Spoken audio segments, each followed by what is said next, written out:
தமிழடியன் சொந்தங்கள் அனைவருக்கும் வணக்கம். பிப்ரவரி மாதம் 7ஆம் தேதி வெள்ளிக்கிழமை இன்றைய நாளுக்கான முக்கிய செய்திகளுடன் உங்களை சந்திக்கின்றேன். இன்றைய நாளுக்கான முக்கிய செய்திகளாக பிள்ளையானின் கதையை தீர்த்து கட்ட கருணா எடுத்த முடிவு, இது சம்பந்தமாக சில தகவல்கள் வெளியாகியுள்ளன. அதனை விரிவாக பார்க்க இருக்கின்றோம். அத்துடன் ஜனாதிபதி அனுரகுமார திசாநாயக்கா அவர்களுடைய யாழ்ப்பாண பயணம் தொடர்ந்தும் சர்ச்சைகளை உருவாக்கி வருகிறது. அது குறித்தும் பார்க்க இருக்கின்றோம். முன்னாள் ஜனாதிபதி ரணில் விக்ரமசிங்கவின் திருகு தாளம், இது குறித்த ஒரு செய்தி குறிப்பும் இருக்கிறது. இந்த செய்திகள் உட்பட பல செய்திகளும் அத்துடன் ஒரு முக்கியமான கேலி சித்திரமும் இன்றும் காத்திருக்கின்றது. எனவே எல்லாவற்றையும் தொகுத்து இந்த காணொளியில் பார்க்க போகின்றோம். வாருங்கள் காணொளிக்குள் போவோம். இன்று பிப்ரவரி மாதம் 7ஆம் தேதி வெள்ளிக்கிழமை அரசாங்கம் அரச சேவைகளை டிஜிட்டல் மயப்படுத்துகின்ற திட்டத்தை இன்று உத்தியோகபூர்வமாக ஆரம்பித்து வைக்கின்றது. ஜனாதிபதி அனுரகுமார திசாநாயக்காவினுடைய தலைமையில் இன்று அது துவக்கி வைக்கப்பட இருக்கின்றது. உங்களுக்கு தெரியும், கவ் பே என்கின்ற பெயரில் அந்த திட்டம் ஆரம்பித்து வைக்கப்படுகின்றது. அதாவது அரசாங்கத்துக்கு நீங்கள் கொடுக்கின்ற கட்டணங்கள், செலுத்த வேண்டிய கொடுப்பனவுகள் எல்லாமே டிஜிட்டல் மயப்படுத்தப்படுகின்றது. அரச நிறுவனங்கள் பல இதில் இணைந்து கொள்ள இருக்கின்றன. முதல் கட்டமாக 16 நிறுவனங்களும் பின்னர் 30 அரச நிறுவனங்களும் இதில் சேர்த்துக் கொள்ளப்பட இருக்கின்றன. ஏப்ரல் மாதத்துக்கு முன்னர் சகல அரச நிறுவனங்களும் டிஜிட்டல் மயப்படுத்தப்படும் என்று சொல்லப்படுகின்றது. ஏற்கனவே அரசாங்கம் தொடர்ச்சியாக சொல்லி வருகின்றது டிஜிட்டல் ஸ்ரீலங்கா, டிஜிட்டல் ஸ்ரீலங்கா என்று சொல்லி. எனவே அதனுடைய ஒரு தொடக்கமாக இன்று முதல் அரசாங்க நிறுவனங்கள் டிஜிட்டல் மயப்படுத்தப்படுகின்றன. நாளொன்றுக்கு 4000 கடவுச்சீட்டுகளை வழங்குவதற்கு அரசாங்கம் தீர்மானித்திருப்பதாக தகவல் ஒன்று வெளியாகி இருக்கின்றது. உங்களுக்கு தெரியும், இந்த பாஸ்போர்ட் பிரச்சனை ஒரு பெரிய பிரச்சனையாக தொடர்ந்து நீடிச்சு கொண்டே இருக்குது. பாஸ்போர்ட் எடுக்கிறதே கஷ்டமாக இருக்குது. எனவே அதற்கு ஒரு தீர்வு காணும் முகமாக பாஸ்போர்ட் வழங்குகின்ற அலுவலகம் 24 மணி நேரமும் செயல்படும் என்று சொல்லி கடந்த வாரம் அரசாங்கம் அறிவித்திருந்தது. அதனுடைய ஒரு கட்டமாக இனி ஒவ்வொரு நாளுமே 4000 பாஸ்போர்ட்டுகளை மக்கள் பெற்றுக்கொள்ளும் விதமாக சேவைகள் விஸ்தரிக்கப்படும் என்று சொல்லப்படுகின்றது. 24 மணி நேரமும் அந்த அலுவலகம் இயங்கும் என்று சொல்லப்படுகிறது. அதே நேரம் இதற்காக மேலதிக ஊழியர்களை பணிக்கு அமர்த்துவதற்கு அரசாங்கம் தீர்மானிச்சிருக்காம். அதாவது இமிகிரேஷன் டிபார்ட்மெண்ட்டுக்கு தானே, அதில் வேலை செய்து ஓய்வு பெற்ற பழைய ஊழியர்கள் தற்காலிக முறையில் பணிக்கு அமர்த்தப்பட இருக்கின்றார்களாம். அதே நேரம் வேற டிபார்ட்மெண்ட்டுகளில் இருந்து சில ஊழியர்கள் தற்காலிக முறையில் இந்த பாஸ்போர்ட் வழங்குகின்ற பணிக்கு பணியமர்த்தப்படுவார்கள் என்று சொல்லப்படுகிறது. எனவே இவ்வாறான ஏற்பாடுகளோட ஒவ்வொரு நாளுமே 4000 பாஸ்போர்ட்டுகளை வழங்குவதற்கு தீர்மானிக்கப்பட்டிருப்பதாக செய்திகள் வெளியாகியுள்ளன. தமிழரசுக் கட்சியினுடைய முன்னாள் தலைவரும் அண்மையில் காலமானவருமாகிய மாவை சேனாதிராஜா அவர்களுடைய வீட்டில் விசாரணை ஒன்று நடத்தப்பட்டிருக்கின்றது. போலீசார் இந்த விசாரணைகளை மேற்கொண்டிருக்கிறார்கள். உங்களுக்கு தெரியும், மாவை சேனாதிராஜா அவர்களுடைய இறுதி நாள் நிகழ்வுகள் கடந்த ஞாயிற்றுக்கிழமை நடைபெற்றன. அதன்போது அந்த இறுதி நிகழ்வுகள் நடைபெற்ற இடத்துல ஒரு பேனர் ஒன்று தொங்க விடப்பட்டிருந்தது. அந்த பேனரில் குறிப்பிட்ட சில பேருடைய படங்கள், பேரெல்லாம் போட்டு இவர்களெல்லாம் துரோகிகள், இவர்கள் தான் மாவை சேனாதிராஜா அவர்களுடைய இறப்புக்கு காரணமானவர்கள், எனவே இவர்கள் இறுதிச் சடங்கில் கலந்து கொள்ளக்கூடாது என்று சொல்லி அங்கு ஒரு பேனர் ஒன்று வைக்கப்பட்டிருந்தது. அதுக்கு முதல் பார்த்தீங்கன்னு சொன்னால் சமூக வலைத்தளங்களில் ஒரு போஸ்டர் ஒன்று எல்லா இடமும் பரப்பப்பட்டு கொண்டே இருந்தது. அதே விஷயம்தான், அந்த பேனரில் இருந்த அதே விஷயம்தான் அந்த போஸ்டர்லையும் இருந்தது. அது எல்லா இடமும் பரப்பப்பட்டது. அதுலேயும் சொல்லப்பட்டிருந்தது இந்த குறிப்பிட்ட ஆட்கள் எல்லாம் இறுதிச் சடங்குக்கு வரக்கூடாதுன்னு சொல்லி.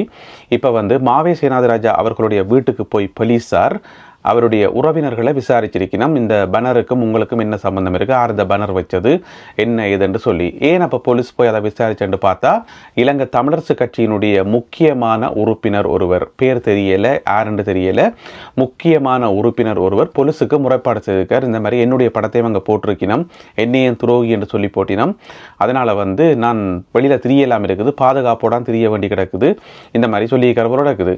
அதனால் இப்போ போலீஸ் போய் விசாரிச்சிருக்கு, இந்த பேனருக்கும் உங்களுக்கும் ஏதாவது சம்பந்தம் இருக்கா, என்ன ஏதென்று சொல்லி விசாரிச்சிருக்குது. இப்ப தமிழரசு கட்சிக்குள்ள இருந்து முறைப்பாடு கொடுத்தவர் யாருன்னு சொல்லி தெரியல. இருந்த போதிலும் கூட அதை ஊகிக்கிறது ஒன்றும் அவ்வளோ பெரிய கஷ்டமான வேலை இல்லை.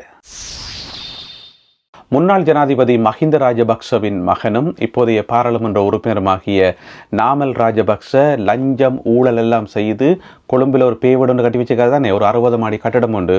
அது கவனிப்பார் இல்லாமல் பே வீடு மாதிரி காட்சியளிக்குதுன்னு சொல்லி நாங்கள் ஏற்கனவே செய்திகளில் பார்த்துருக்கிறோம். அந்த கட்டிடத்தில் பார்த்தீங்கன்னு சொன்னால் நேற்றிரவு திடீரென்று நெருப்பு பிடிச்சி எரிய ஆரம்பிச்சிருக்குது. என்ன காரணம் என்று தெரியல. அந்த கட்டிடம் முழுமையாக எரியலை, அதனுடைய ஒரு பகுதி தான் எரிய ஆரம்பிச்சிருக்குது. உடனடியாக தீயணைப்பு படை வீரர்கள் விரைந்து சென்று அந்த தீயை கட்டுப்பாட்டு திட்டங்களின் கீழ் கொண்டு வந்திருக்கின்றார்கள். அந்த கட்டிடம் வந்து கிறிஸ் கட்டிடம் என்று சொல்லப்படுகிறது. ஏனென்று சொன்னால் இந்தியாவை சேர்ந்த கிறிஸ் என்ற நிறுவனம் அமைத்ததால அதை கிறிஸ் கட்டிடம் என்று சொல்லலாம், பேவிடன்னு சொல்லலாம். ஏனென்று சொன்னால் ஒரு நகர மத்தியில் நிறைய பேர் போய் வர ஒரு நடு நகரத்துக்குள்ள வந்து கவனிப்பார் இல்லாமல் பேவிடு மாதிரி தான் அந்த கட்டிடம் இருக்குது. அதை விட நாமல் ராஜபக்ச ஒரு பேயோடுற பூசாரியை கூட்டிக் கொண்டு வந்து அதுக்கு சடங்கெல்லாம் செய்தவர். எனவே என்ன காரணத்துக்காக அந்த தீப்பரவல் இடம்பெற்றது என்று சொல்லி தெரியல. போலீசார் விசாரணைகளை மேற்கொண்டு வருகிறார்கள். நாதாரித்தனம் பண்ணினாலும் அதை நாசூக்கா பண்ணணும் என்று சொல்லி வடிவேல் இந்த வசனம் ஒன்று இருக்குத்தானே, அந்த வசனம் யாருக்கு பொருந்ததோ இல்லையோ முன்னாள் ஜனாதிபதி ரணில் விக்ரமசிங்கவுக்கு நல்ல வடிவாக பொருந்தது. ஏனென்று சொன்னால் அப்படித்தான் ஒரு வேலையை அவர் செய்து வச்சுக்கார். என்ன செய்து வச்சுக்கார் என்று சொன்னால், முன்னாள் அமைச்சர்கள், முன்னாள் பாராளுமன்ற உறுப்பினர்கள் என்று சொல்லி ஒரு 43 பேருக்கு 122 கோடி ரூபாய் கொடுத்திருக்கிறார். 122 கோடி ரூபாய் பொதுமக்களுடைய வரி பணத்தை எடுத்து அதை நாசூக்கா கொடுத்திருக்கிறார். அதாவது லஞ்ச ஊழல் என்றெல்லாம் அதுக்கு நீங்கள் சொல்ல முடியாது. அதுக்கு சரியான டாக்குமெண்ட்ஸ் எல்லாமே ப்ராப்பராக இருக்கும். அதை போய் யாராவது விசாரித்தாலும் அது ஒரு குற்றம் என்று சொல்ல முடியாத அளவுக்கு ப்ராப்பராக எல்லா பேப்பர் ஒர்க் எல்லாம் செய்து நீட்டாக கொடுத்திருக்கிறார். அதாவது பகிரங்கமாக வெளிப்படையாக ஒரு ஊழல் ஒன்று செய்திருக்கார் ரணில் விக்ரமசிங்க. என்ன நடந்ததுன்னு சொன்னால், இந்த அறகலை என்ற ஒரு போராட்டம் நடந்தது தானே, அந்த அறகலைய போராட்டத்தில் வந்து இந்த சொத்துக்கள் சேதமாக்கப்பட்டது, தீ வைக்கப்பட்டது என்று சொல்லி கணக்க சம்பவங்கள் நடந்தது தானே. அதில் வந்து அமைச்சர்களுடைய சொத்துக்கள் சேதமாக்கப்பட்டது, பாராளுமன்ற உறுப்பினர்களுடைய சொத்துக்கள் சேதமாக்கப்பட்டது என்று சொல்லி அதுக்கு நஷ்ட ஈடு வழங்குறோம் என்று சொல்லி 43 பேருக்கு 122 கோடி ரூபாய் கொடுத்திருக்காரு. எவ்வளோன்னு சொன்னால் சரியான தொகை 122 கோடியே 41,34,000 ரூபாய். 122 கோடியே 41,34,000 ரூபாய் அள்ளி கொடுத்திருக்கிறார் அமைச்சர்களுக்கும் பாராளுமன்ற உறுப்பினர்களுக்கும். அப்போ நாட்டில் வந்து வேறு அனர்த்தங்கள் நடந்து வெள்ளப்பெருக்குகள், தீ விபத்துக்கள் நடந்து பொதுமக்கள் பாதிக்கப்பட்டால் பொதுமக்களுக்கு கூட கொடுத்துருவீங்களா தொகையில் அள்ளி?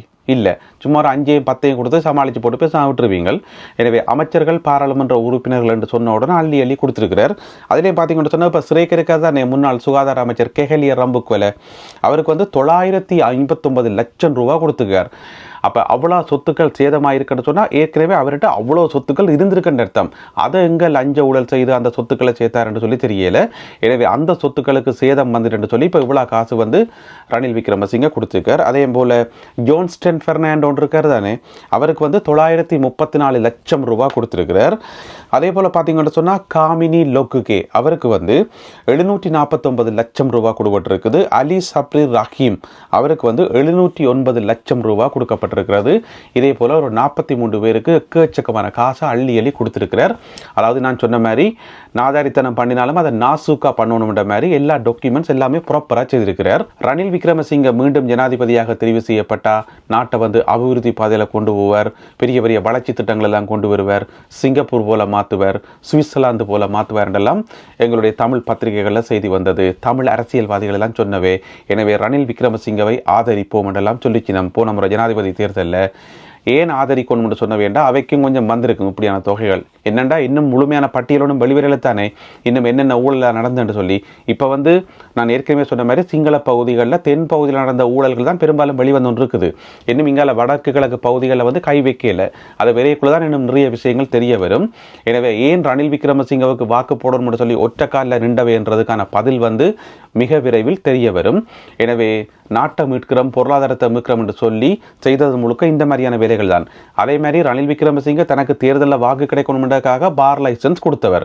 அதையும் விசாரித்து பார்த்தா அதுலேயும் எதுவுமே முறைகேடாக இல்லை. அதுக்கும் சரியான டாக்குமெண்ட்ஸுகள் எல்லாமே சரியாக இருக்குது.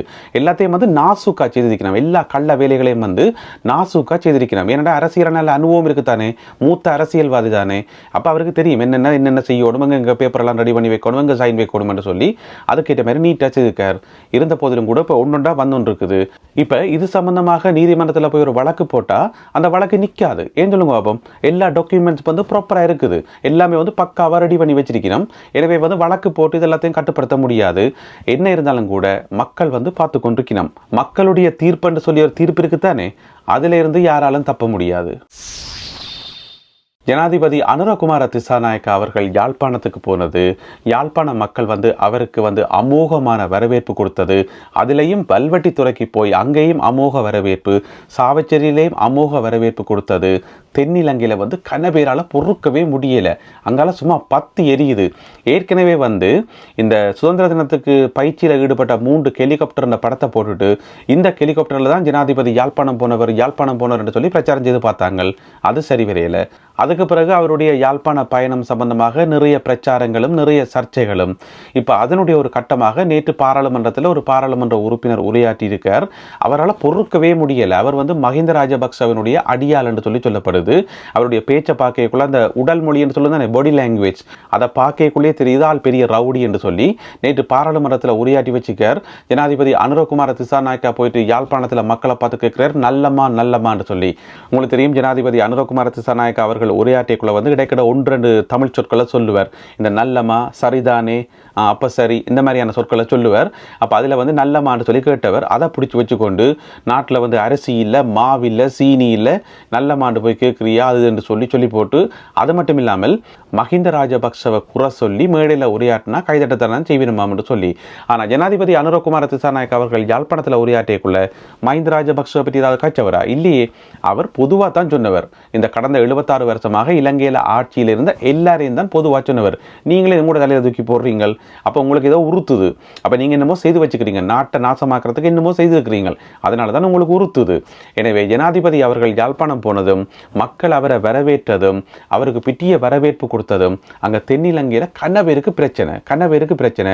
அது மட்டும் இல்லாமல் இந்த ஜனாதிபதி யாழ்ப்பாணம் போன அந்த வீடியோக்கள் இருக்கு தானே, அந்த வீடியோக்கள் எல்லாம் நிறைய எடிட் பண்ணப்பட்டு விதமாக எடிட் பண்ணப்பட்டு டிக்டாக்லையும் ஃபேஸ்புக்லையும் அதுக்கு வேற பாட்டுகள் எல்லாம் போட்டு அது பிட்டிய அட்டகாசம். அது ஜனாதிபதியினுடைய ஊடக பிரிவில் இருந்து நிறைய பேர் அதை ஒரு பிரச்சாரமாக செய்திருந்தவே அதெல்லாம் பார்க்க வயிறு எரிஞ்சிருக்கும் போல நடக்குது. அதனால தான் இந்த உரையாற்றினவர் என்ன உரையாற்றியிருக்காருன்றதை இப்போ நீங்கள் பார்க்கலாம். நல்லமா கேளான நல்லமா அரிசி இல்ல, மாவு இல்ல, உப்பு இல்ல, நல்லமா மகுල තමයි நல்லமா කියලා අහනවා. ගිහිල්ලා යාපනයේ ගිහිල්ලා මහින්ද රාජපක්ෂට බැන්නම යාපනයේ මිනිස්සු hina වෙන්නේ නැද්ද? විසිල් ගහන්නේ නැද්ද? හරි සන්තෝෂ ඇති. ඒ වගේ ජාතිවාදී நல்லமா කියලා වනේ. நல்லமா කියලා ඇහුවා. நல்லமா කියලා හම්බෙයි දැන් ඉස්සරහට. நல்லமா කියලා තමයි ඔයගොල්ලන්ට හම්බෙන්නේ. கருணாமான் இருக்காரல்லோ, அவரை தீர்த்து கட்டுறதுக்கு பிள்ளையான தீர்த்து கட்டுறதுக்கு கருணாமானும் பிளான் போட்டவையாம். இது சம்பந்தமாக ஒரு தகவல் ஒன்று வந்திருக்கேன் என்று சொன்னால், நேற்று கொழும்பிலிருந்து வர ஒரு ஆங்கில ஊடகம் உண்டு இந்த ஈஸ்டர் குண்டு தாக்குதல் சம்பந்தமாக மிக முக்கியமான தகவல்கள் அடங்கிய ஒரு செய்தி தொகுப்பு ஒன்று வெளியிட்டவர்கள். அதில் முன்னாள் ஜனாதிபதி கோத்தபய ராஜபக்சவினுடைய ஒரு பேட்டி வந்திருந்தது. அவருடைய ஒரு கருத்தை ஒன்று சொல்லி அதில் போட்டிருந்தவே, அதே மாதிரி பிள்ளையானுடைய கருத்து, இந்த மாதிரி நிறைய விஷயங்கள் அதில் போடப்பட்டிருந்தது. அந்த ஒரு பெரிய கட்டுரையில் தான் ஒரு வசனம் இருந்தது. என்னென்று சொன்னால், அந்த TMBP என்ற ஒரு கட்சி வச்சிருந்தவை தான் தமிழ் மக்கள் விடுதலை புலிகள் என்று சொல்லி, அந்த கட்சியை அபகரிக்கிறதுக்காக கருணாக்கும் பிள்ளையானுக்கும் இடையில போட்டி நடந்ததாம். அதில் கருணா பிளான் பண்ணியிருந்தவராம் பிள்ளையான தீர்த்து கட்டுறதுக்கு, பிள்ளையான் பிளான் பண்ணி வச்சிருந்தவராம் கருணாவினுடைய மெய்ப்பாதுகாவலர்கள் கருணா எல்லாரையும் போட்டு தள்ளுறதுக்கு என்று சொல்லி, இதில் யார் முந்தினமோ அவற்றை கைக்கு அந்த TMBP கட்சி போகும் என்று சொல்லி அந்த ஆக்கத்தில் எழுதப்பட்டிருந்தது. கடைசியாக அது கருணாண்ட கையிலிருந்து இப்போ பிள்ளையாண்ட கைக்கு போய் அவர் தான் இப்போ அந்த கட்சியை வச்சுக்கிறார். எனவே இப்படியான ஒரு தகவல் ஒன்று நேற்று வெளியிடப்பட்டது. அதுக்கு பின்னால் இராணுவ புலனாய்வு பிரிவு இருந்தது என்று சொல்லியும் அந்த ஆக்கத்தில் சொல்லப்பட்டுள்ளது. வடமாகாண ஆளுநர் நாகலிங்கம் வேதநாயகன் அவர்கள் நேற்று முல்லைத்தீவு மாவட்டத்தினுடைய ஒட்டு சுட்டான் கிராமத்துக்கு போயிருக்கிறார். அங்கே ஒரு ஃபேக்ட்ரி ஒன்று ஓப்பன் பண்ணியிருக்கணும். அதாவது முல்லைத்தீவு மாவட்ட நிலக்கடலை உற்பத்தியாளர்கள் சங்கம் என்று சொல்லி ஒரு சங்கம் இருந்ததாம்.